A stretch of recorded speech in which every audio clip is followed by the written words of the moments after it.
O Liberdade de Opinião vai ao Rio de Janeiro para conversarmos com o jornalista Sidney Rezende. Sidney, boa quarta-feira, hein? Para nós todos, bom dia, Colombo, senhoras e senhores, bom dia. Nosso primeiro assunto, Sidney, é o afastamento do procurador Deltan Dallagnol da Lava Jato, um dos símbolos da Operação Lava Jato, né? Depois de 6 anos na coordenação pelo Ministério Público Federal. Dallagnol alegou razões familiares para esse afastamento, pediu um prazo de 2 semanas para ajudar na transição da coordenação da Força Tarefa com o substituto, que já foi escolhido. Nós separamos um trecho de uma entrevista exclusiva que Dallagnol deu à CNN e ele fala exatamente sobre o futuro. Se eu respondo assim, eu não descarto entrar na vida política no futuro, a mensagem ou a manchete passa a ser: Deltan não descarta entrar na política. Agora, a gente só poderia falar alguma coisa assim se eu te falar também que eu não descarto no futuro ser professor, eu não descarto no futuro, e esse é o meu principal plano hoje, seguir trabalhando com o Procurador da República. Integrantes da Força Tarefa divulgaram uma nota agradecendo esse período de 6 anos de atuação de Dallagnol na Lava Jato do Paraná e fizeram uma série de elogios ao trabalho dele, são colegas, evidente. E quem vai assumir a vaga na coordenação da Lava Jato é o Procurador da República no Paraná, Alessandro Oliveira, que faz parte do grupo de trabalho da Lava Jato na PGR desde 2018. O procurador também deu uma entrevista aqui à CNN e nós vamos ver um trecho. Se nós tivemos até agora 70 fases, pouco mais que isso, eu diria que vontade não me falta para pelo menos 70 vezes 700. E material parece que também não falta. É por isso que atuações isoladas nunca chegarão a qualquer objetivo minimamente razoável, qualquer resposta para a sociedade. Sidney, a minha primeira pergunta para você, queria ouvir sua opinião sobre a saída do procurador Deltan Dallagnol. Ele deu razões estritamente familiares para esse movimento e absolutamente compreensíveis, né? Mas eu queria saber, do ponto de vista da operação, o que é que significa a saída de Deltan Dallagnol, que mais do que o chefe dos procuradores do Ministério Público Federal em uma operação tão intrincada, foi, junto de Sérgio Moro, o rosto para a sociedade da operação que para muita gente serviu para limpar, pelo menos por um período, o país de uma onda quase incontrolável de roubalheira. Depois as coisas passaram a se ajustar, viram que não era tudo assim, que houve excesso aqui, excesso acolá, algumas pessoas acusadas foram inocentadas, mas é inegável que o rosto de Dallagnol se transformou num dos mais conhecidos do país. O que é que isso significa para a Lava Jato, hein, Sidney?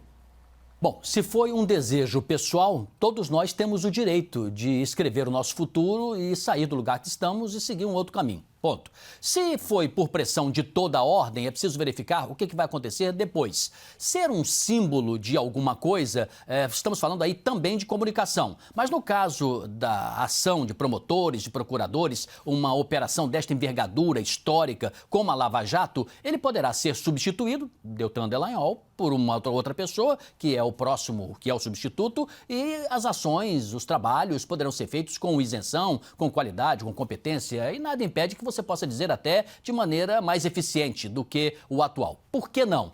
Tem um filme, o Minority Report, né, que o Tom Cruise faz um personagem que ele consegue antecipar um crime futuro. Como nós não temos ainda nem tecnologia e nem esta condição, não dá para a gente dizer que a substituição é para detonar investigações, que é para ficar mais do mesmo, que é para isentar poderosos, que está a serviço de A ou de B. É cedo para dizer. Você pode ter indícios, mas pode não ter certezas. Então, Deltan Dallagnol pode ser substituído? Se ninguém é substituível? Claro que pode. O substituto poderá fazer um trabalho excelente, melhor até? Pode, também pode. O importante é sabermos como vai ser daqui a pouco as investigações, já que a Operação Lava Jato terá mais um ano apenas de ação. Ela poderá ser substituída por outras ações. Eu sempre defendi aqui, no Liberdade de Opinião, que se tivesse uma coordenação da instituição como um todo e não se permitir um departamento que se torne mais importante do que o todo. Isso não pode, porque você cria uma instância satélite que tem mais poder do que a instituição publicamente reconhecida reconhecida até na Constituição Nacional, então isso não. Mas tem a impressão que realmente Deltan Dallagnol é um símbolo. O grande acerto foi integrar uma equipe que denominamos de Operação Lava Jato, se denominou de Operação Lava Jato, e se descobriu uma série de irregularidades na relação promíscua do Estado, principalmente a Petrobras, com empresários inescrupulosos e com empreiteiros. No entanto, tem um erro aí grave que eu considero muito sério, que é essa dificuldade de separar empresas dos homens. Se destruiu parte da engenharia brasileira, que estava posicionada no exterior, por conta de uma investigação que você acabou confundindo uma parte de criminosos, um núcleo dentro dessas empresas, com o todo. E isso nós vamos ter ainda muitos anos pela frente para recuperar. E os outros países acabaram tomando conta dos nossos clientes que os brasileiros tinham, que as empresas tinham, inclusive a Odebrecht. Isso eu acho que foi gravíssimo. Por que destruir as empresas se alguns que estão envolvidos ou estavam envolvidos em ações criminosas? As pessoas jurídicas pagaram o pato, né, Sidney, com milhares de empregos, várias empresas que nós tínhamos aqui que sabiam fazer coisas que poucas empresas no mundo sabiam fazer, foram destruídas em nome de crimes cometidos pelas pessoas físicas, que não necessariamente pagaram a pena devida pelos crimes cometidos por elas, né? Colombo, quando o Brasil assistiu à guerra do Iraque, nós perdemos um grande parceiro. O Iraque comprava produtos brasileiros, frangos e alimentos em geral. Nós tínhamos exportação desse setor muito intensa com o Iraque. Mas foi uma guerra entre duas potências, Estados Unidos e Iraque. Neste caso específico, nós nos destruímos. Tanto é que os americanos foram até indenizados. E nos países onde, inclusive no Oriente, nós estávamos posicionados com contratos, com prestação de serviço, a Odebrecht tinha esses contratos, outras empresas brasileiras também, nós simplesmente perdemos tudo isso. Eu não tenho essa informação completamente segura, mas é possível que a Odebrecht tenha diminuído em 70% do seu tamanho. Ela tinha um modelo muito interessante de gestão, a Odebrecht, fazia com que cada obra tivesse quase uma administração empresarial, em separado, com gerentes próprios, com diretoria específica. Isso fazia com que a performance dos trabalhos fosse de alto padrão, de padrão internacional. E, infelizmente, o Brasil perdeu, e pode-se dizer até que, estrategicamente, nós nos destruímos. Nós somos muito antropofágicos nesse sentido. Quando você começando a dar certo, a gente se destrói, né? Destruir a engenharia brasileira por conta de erros que a Procuradoria e a Operação Lava Jato têm muita responsabilidade, a imprensa que compartilhou isso de uma maneira não crítica e governantes que venderam e douraram uma pílula, uma bala para a sociedade, não uma bala adocicada, colocaram uma bela embalagem e as pessoas consumiram aquela bala sem qualquer preocupação com o alto índice de açúcar venenoso dentro dela. Agora, Sidney, além da troca do chefe da Procuradoria-Geral da República na Lava Jato, né, pelo Deltan Dallagnol, saindo Deltan Dallagnol, há a chegada do Alessandro Oliveira, né? Queria que você projetasse para a gente, além dessa troca do chefe da Operação Lava Jato, o que é que pode acontecer com a decisão da prorrogação ou não por um ano da Lava Jato? Há uma decisão de prorrogação, mas ainda uma decisão liminar tomada pela subprocuradora-geral Maria Caetana Cintra Santos, uma decisão temporária. O procurador Aras vai convocar uma sessão extraordinária para decidir se prorroga ou não a Lava Jato por um ano. Pelo que nós vimos aí, de acordo com o novo chefe da Força Tarefa, vontade e desejo material para investigar, ele acredita que tem para tocar a operação por mais um ano. O que é que precisa mudar na operação para que ela ganhe esse prazo de prorrogação? Olha, a decisão liminar da juíza me parece sensata e equilibrada. Um ano, passa rápido, mas um ano é um tempo suficiente para você acompanhar o desmonte de um modelo de investigação para uma outra forma que se quer implementar por parte da Procuradoria e do novo procurador Aras. O novo que eu digo é porque a Lava Jato ela teve a sua expressão mais forte em outras gestões de antecessores. Não acho nada demais ser um ano para se fazer essa transição.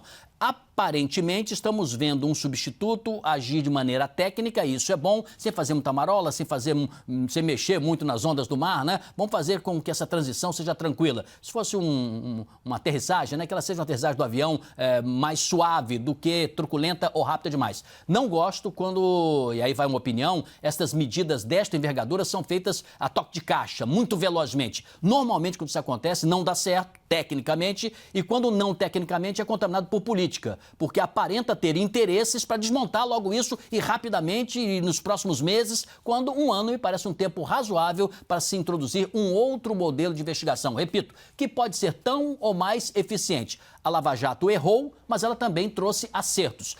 Outra coisa que eu deixei passar na sua pergunta anterior, Colombo, é com relação a esse aspecto de ordem midiática de Deltan Dallagnol. Tudo o que ele fazia, tudo o que ele dizia, acabava ganhando as primeiras páginas dos jornais. Também não aprecio esse tipo de atitude, não só entre desembargadores, membros do judiciário, ministros, juízes que atuam nessa área, que eu acho que exige-se o que se chama, os americanos dizem, de low profile, né? Uma discrição maior. Você hoje não saber escalar o seu time de futebol, mas saber os nomes de todos os juízes do Supremo, não é exatamente uma boa notícia, é uma distorção do momento atual. Bom, vamos falar um pouquinho da política no Rio de Janeiro, não é, Sidney? É absolutamente perturbada em nível estadual, agora em nível municipal também. Afinal de contas, o presidente da Câmara de Vereadores do Rio, Jorge Felipe, que é do Democratas, decidiu levar ao plenário, agora na quinta-feira, não é? Amanhã, o pedido para abrir processo de impeachment contra o prefeito Marcelo Crivella, do Republicanos. O pedido foi protocolado pelo PSOL, com base na denúncia dos chamados guardiões do Crivella. Os parlamentares alegam que Crivella praticou o ato de improbidade administrativa ao escalar funcionários públicos para atrapalhar o trabalho da imprensa na cobertura de problemas nas unidades de saúde do município. Colocar gente ali da prefeitura que ganha salário mais alto, às vezes, do que o pessoal que está lá dentro do hospital, atendendo vítima de Covid, por exemplo, para atrapalhar o trabalho de jornalista. Qual a sua avaliação sobre essa possível abertura de processo de impeachment contra o prefeito Crivella há pouco tempo da eleição municipal, em que ele será candidato à reeleição, né? Para ser direto, o presidente da Câmara de Vereadores do Rio de Janeiro, Jorge Felipe, vai colocar, sim, essa possibilidade da abertura do processo de impeachment. Ele vai colocar isso para jogo, né, para voto.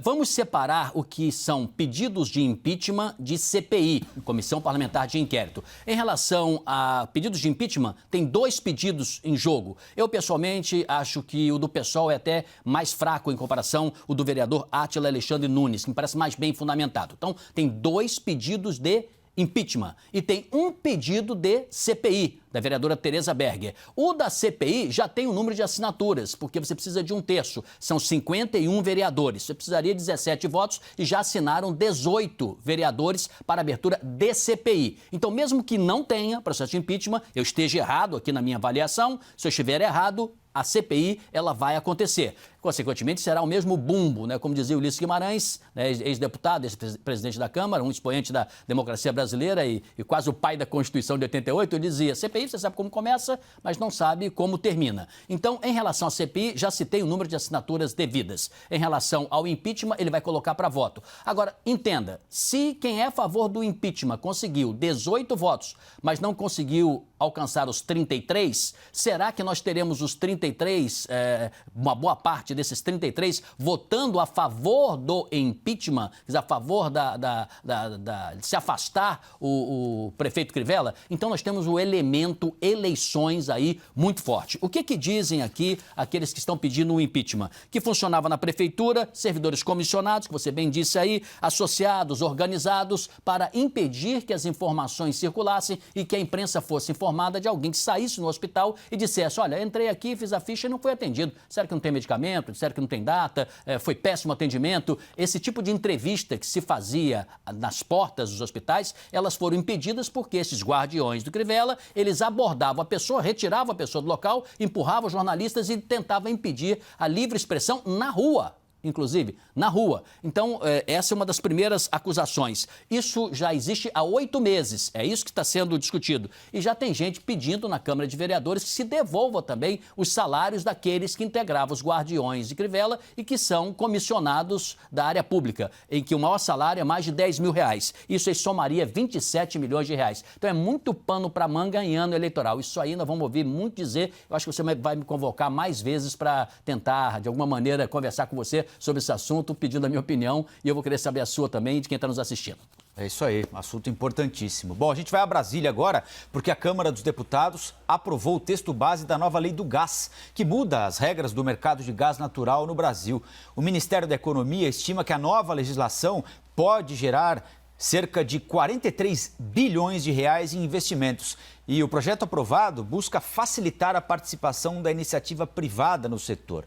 O secretário especial do Ministério da Economia, Carlos da Costa, disse que, se for aprovada, a nova lei do gás vai gerar uma queda superior a 50% no preço do combustível para a indústria. Essa é uma demanda de muitos anos da indústria. Para o consumidor residencial, a previsão é de que o preço do gás, por exemplo, do botijão, diminua mais de R$20. Agora o texto segue para análise no Senado. Sidney, qual é a sua opinião sobre essa aprovação da lei do gás na Câmara, a possível abertura desse mercado para iniciativa privada? Tanto as pessoas jurídicas, a indústria, quanto as pessoas físicas que necessitam de botijão de gás tendem a ganhar ou não é bem assim? Bem, ninguém sabe exatamente. Quem defende e defendeu na Câmara e votou favoravelmente a lei do gás e vai usar o mesmo argumento no Senado, precisa passar pelo Senado, viu, gente? Ainda não é uma lei que já está valendo. Não, não está valendo. Ela passou numa das casas, né, legislativas, na Câmara. Agora falta no Senado. O que eles dizem? Que vai aumentar a concorrência para o setor. Como é que funciona hoje? Você que atua e mora numa cidade que tenha gás encanado, a empresa de gás, ela distribui o gás, ela é uma distribuidora, ela usa os dutos para o gás chegar na sua empresa e chegar na sua casa. Estes dutos pertencem ao Estado. Então, quase nenhuma empresa quer investir pesado em algo que não pertence a ela, porque ela pode investir e aumentar a malha de dutos para aumentar o número de clientes, mas os dutos não pertencerão a ela. Ela tem uma concessão de utilização ali do gás. O que está se dizendo agora é o seguinte: abre-se esse leque, acaba-se o monopólio, a própria Petrobras tem aí uma diminuição da sua influência,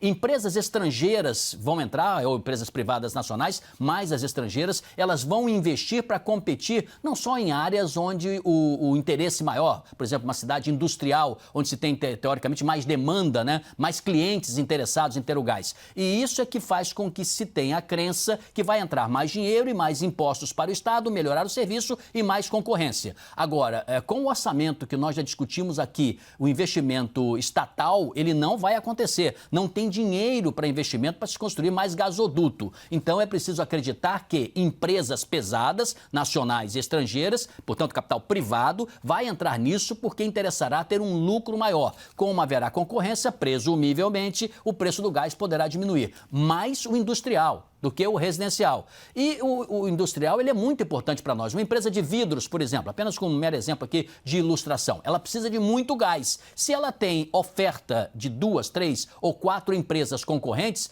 presumivelmente, ela vai ter o menor preço, ela se torna mais competitiva, pode baratear o preço, pode aumentar a produtividade e ela pode expandir os seus negócios. Eu digo presumivelmente, porque não é certeza ainda, porque não está implementado o gás nessa matéria. Então, isso é muito interessante a gente acompanhar. Se fala em 60 bilhões, se fala em 40 milhões, quer dizer, se tem valores de toda a ordem aqui, de quanto entraria nesse mercado. Agora, repito, só com capital privado. O nacional, o estatal, o público, não vai entrar nessa, então não teremos gasoduto.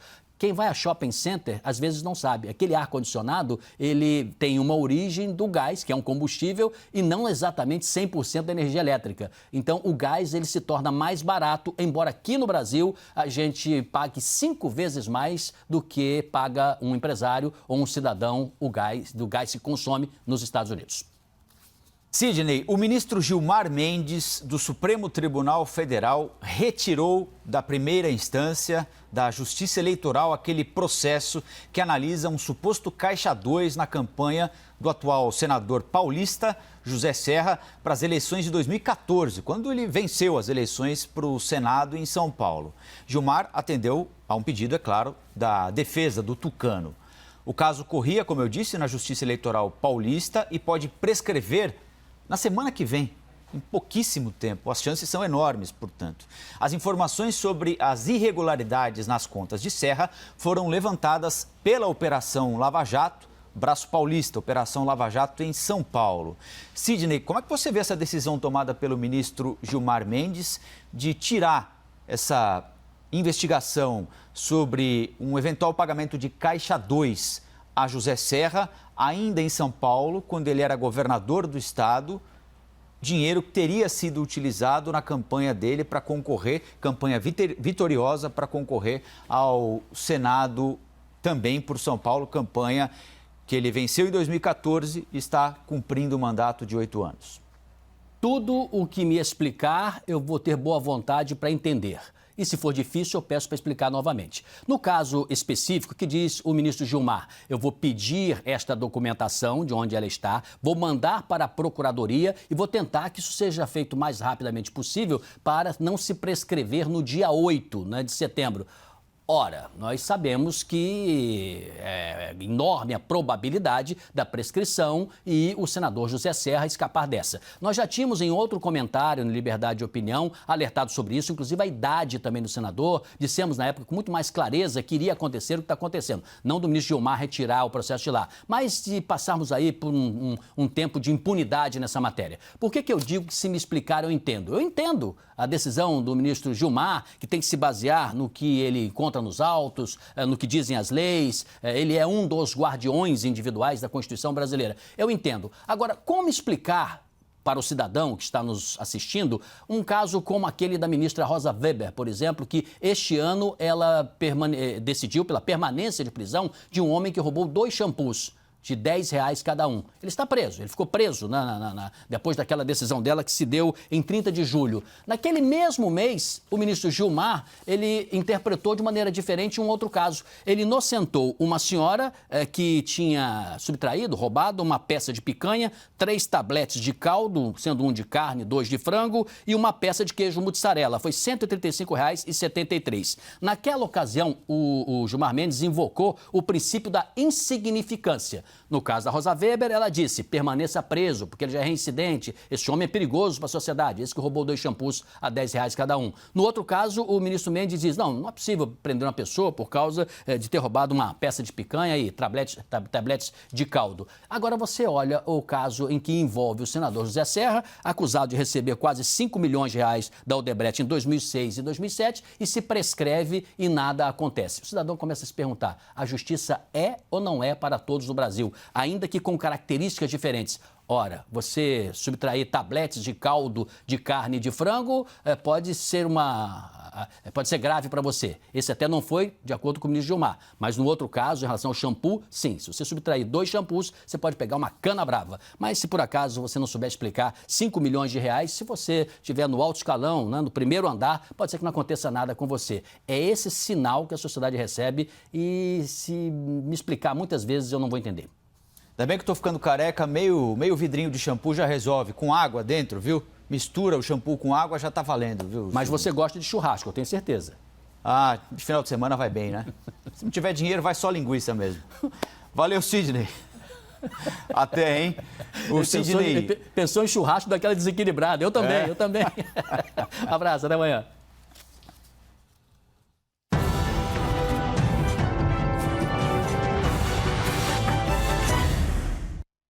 As opiniões emitidas pelos comentaristas do quadro não refletem necessariamente a posição da CNN.